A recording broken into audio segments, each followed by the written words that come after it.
Buenas amigos, bienvenidos de nuevo al canal Ciencias con Salva. Vamos a continuar con álgebra lineal y vamos a ver el primer vídeo de matrices. Vamos a ver la definición de matriz y detallar unos cuantos aspectos sobre las matrices con algunos ejemplos. Si te interesa este vídeo, quédate y continuamos rápidamente.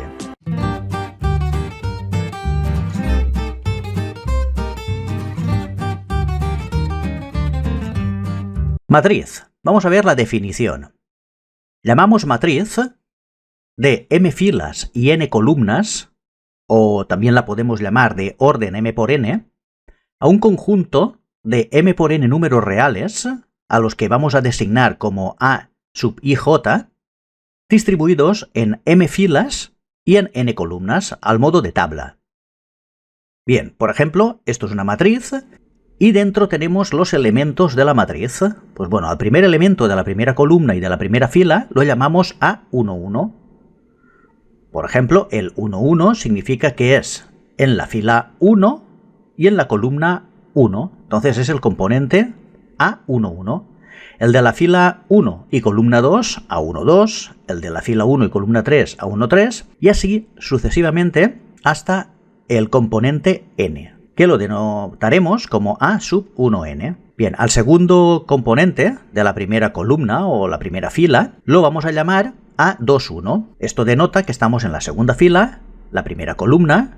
El A22 es la segunda fila, segunda columna, es la segunda fila, segunda columna, y así sucesivamente hasta A2n. Y vamos rellenando todos los elementos de esta tabla, a la que llamamos matriz, hasta que llegamos a la fila m. Al elemento m de la primera columna lo llamamos a sub m1, m porque es la fila m y 1 porque es la columna 1. Después tenemos el am2, am3 y así hasta amn. Como veis, hemos formado una tabla de elementos ordenados a la que llamamos matriz, en el cual tenemos m filas y n columnas. Por esto lo denominamos matriz de orden m por n. Los elementos de la matriz se indican con dos subíndices, como estamos viendo en toda la distribución de elementos dentro de esta matriz. En general, lo solemos denominar A y J, siendo I el número de fila y J el número de columna, y entonces así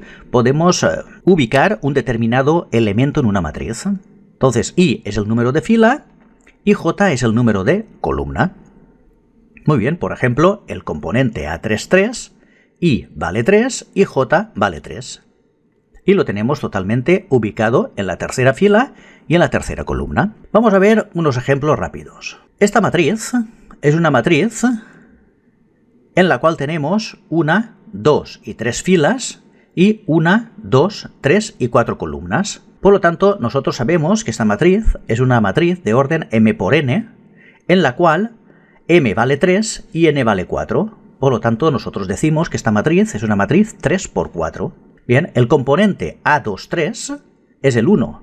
Fijaros que el primer subíndice indica el número de fila, que es la 2, y el segundo subíndice el número de columna, que es el 3. 1, 2 y 3. Por lo tanto, tenemos el elemento que vale 1. Muy bien. Esta otra matriz, que también la podemos representar así, con este tipo de corchetes, son dos formas diferentes de representar las matrices, es una matriz también de m por n, m filas por n columnas, pero en este caso tenemos 5 filas, 1, 2, 3, 4 y 5, por 4 columnas, 1, 2, 3 y 4.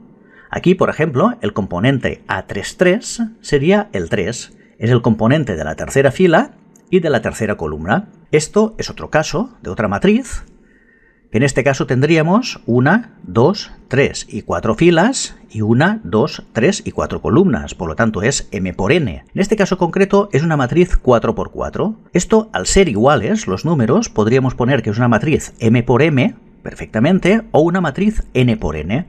Pues bien, a estas matrices se le denominan matrices cuadradas y con estas matrices podemos hacer muchísimas operaciones. El componente A13 de esta matriz pues es el componente de la fila 1, columna 3, en este caso sería el 4. A una matriz que tenga solamente una fila se le denomina matriz fila y la podemos representar con estos paréntesis o también podríamos haber puesto estos corchetes en pequeñito. Entonces aquí tendríamos n elementos pero ordenados solamente en una fila. Esto podría ser, por ejemplo, un vector de Rn. Aquí podemos tener la matriz columna. También tenemos la matriz denominada matriz columna.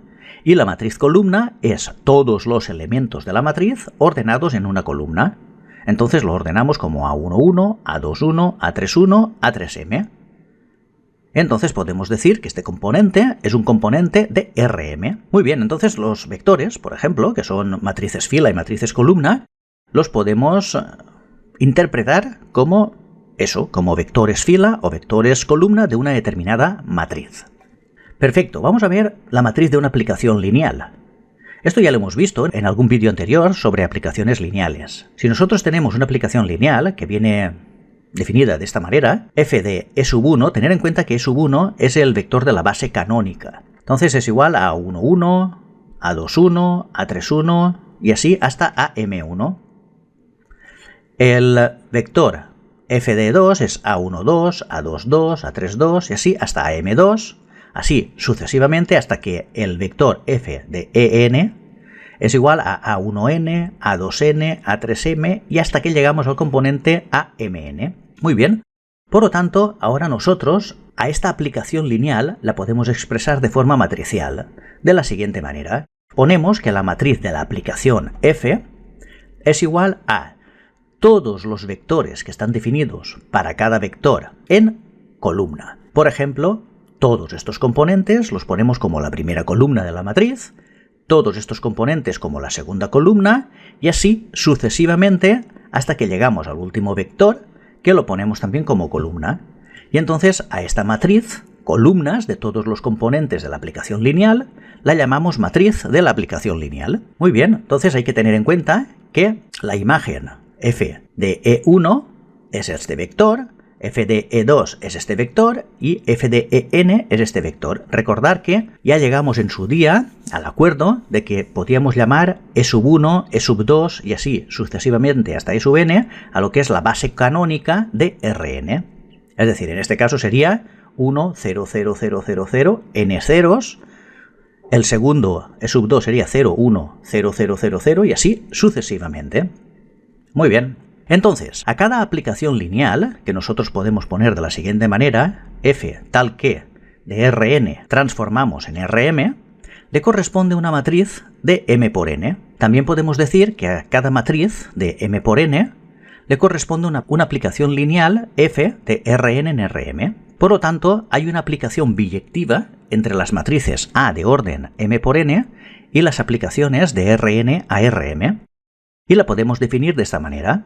La matriz de m por n implica una aplicación lineal de Rn en Rm y viceversa. Por eso ponemos esta doble flecha señalando la matriz a la aplicación y la aplicación a la matriz. Muy bien, perfecto. Entonces tenemos en cuenta lo de la aplicación. Vamos a ver un ejemplo. Si a nosotros nos dan una aplicación lineal en E3, en R3, f de E1, que es el primer vector de la base canónica, es igual a 3 menos 3, 1, 2, f de 2, 2, 2, 1, 3 y f de 3, 4, 2, 3, menos 5, nosotros decimos que tenemos una aplicación en la cual salimos de R3 y llegamos a R4. Muy bien, por lo tanto, la matriz de la aplicación son las imágenes de los vectores de la base canónica, en este caso, puestos en columnas dentro de una matriz. Entonces, la matriz de la aplicación es igual a este primer vector puesto en columnas, este segundo vector puesto en columna y este tercer vector puesto en columna. Por lo tanto, ahí tenemos f de E1, f de E2 y f de E3. Y ya está. Nos hemos creado la matriz de la aplicación lineal. Perfecto. Vamos a ver la suma de matrices. Para que dos matrices se puedan sumar, tienen que tener el mismo número de filas y de columnas. No puede ser diferente. Por lo tanto, si nosotros tenemos una matriz a la que llamamos A y tiene m filas y n columnas, le podemos sumar una matriz B, también de m filas y n columnas, y obtenemos, sumando elemento a elemento, una matriz C, también de m filas y n columnas. Perfecto. Vamos a ver un ejemplo. Mirad, si nosotros tenemos esta matriz, 1, 2, 3, 2, 0, menos 1, 1, 5 y 4, 1, 2, 3, y le sumamos esta otra matriz, que también tiene el mismo número de filas, 3, y el mismo número de columnas, 4, lo que tenemos que hacer es sumar elemento a elemento siempre los elementos de la misma posición. Por ejemplo, a este elemento, que es el A11, le voy a sumar este elemento que es el B11. A este le voy a sumar este, 2 más 2, a este le voy a sumar este, 3 menos 1, y a este le voy a sumar este. Por lo tanto, elemento a elemento, siempre sumándolos en la misma posición, nos va a dar este resultado. 1, 4, 2, 4, 2 menos 2, 2, 3, y 5, 2, 6, 6. Perfecto, sumar matrices es la operación más sencilla que podemos realizar con matrices. Muy bien, vamos a ver las propiedades de la suma de matrices. Tenemos la primera propiedad, que es la ley de composición interna. La ley de composición interna es la ley suma en las matrices. Por lo tanto, la ley esta se cumple. Tenemos la propiedad asociativa. Tenemos el elemento neutro, ¿vale?, que es la matriz nula, a la que vamos a denominar EN. Y tenemos el elemento simétrico, es decir, la matriz opuesta, menos A, ES, elemento simétrico.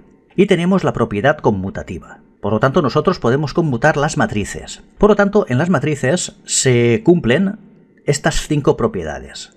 Y si os fijáis, estas 5 propiedades son las propiedades que tiene que cumplir un grupo para poderlo denominar grupo abeliano. Por lo tanto, el conjunto de las matrices de M por N es un grupo abeliano. Muy bien. También vamos a ver el producto externo. Dada una aplicación, que nosotros la podemos representar como K por una matriz A de M filas y N columnas, que nos devuelve una matriz de M filas y N columnas, siendo K el cuerpo conmutativo de los números reales, al cual representamos como K más por, porque tiene la operación suma y la operación multiplicación definidas en el cuerpo.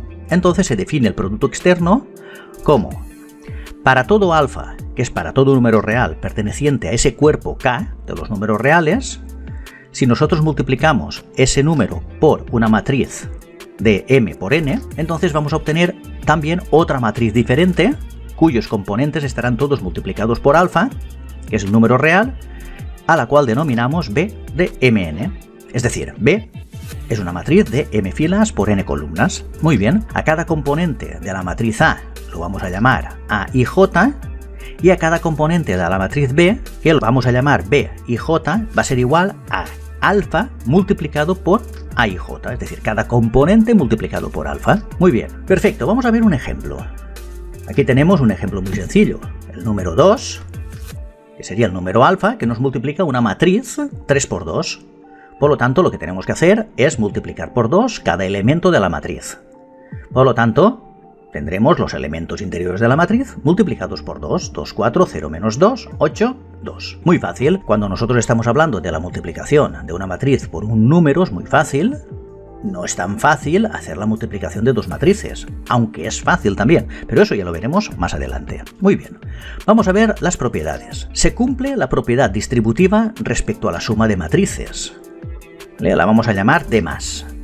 Y lo ponemos como A de M filas y N columnas porque nos estamos refiriendo a la distributiva respecto a la suma de matrices. Se cumple la distributiva respecto a la suma de escalares, es decir, respecto a la suma de números reales. La vamos a denominar D+, pero con la K indicando el cuerpo de los números reales. Se cumple la propiedad asociativa respecto al producto de escalares, ¿vale? Por lo tanto, K por A. Y se cumple el elemento neutro, es decir, la unidad de K, es decir, el elemento neutro es el 1. Perfecto. Por lo tanto, el conjunto de matrices de M por N, con su operación interna suma y la operación externa producto por un escalar, cumpliendo todas estas propiedades que hemos explicado en este vídeo, determinan un espacio vectorial. Y nosotros podemos decir tranquilamente que estamos trabajando en el espacio vectorial de las matrices de M por N. A partir de ahora ya vamos a empezar a definir tipos de matrices, productos, inversas y todo lo relacionado con las operaciones con matrices. Muy bien, pues este primer vídeo, que es muy básico, ha llegado al final. Si te ha gustado, darle a me gusta, suscribiros al canal y nos vemos en el siguiente vídeo. Chao.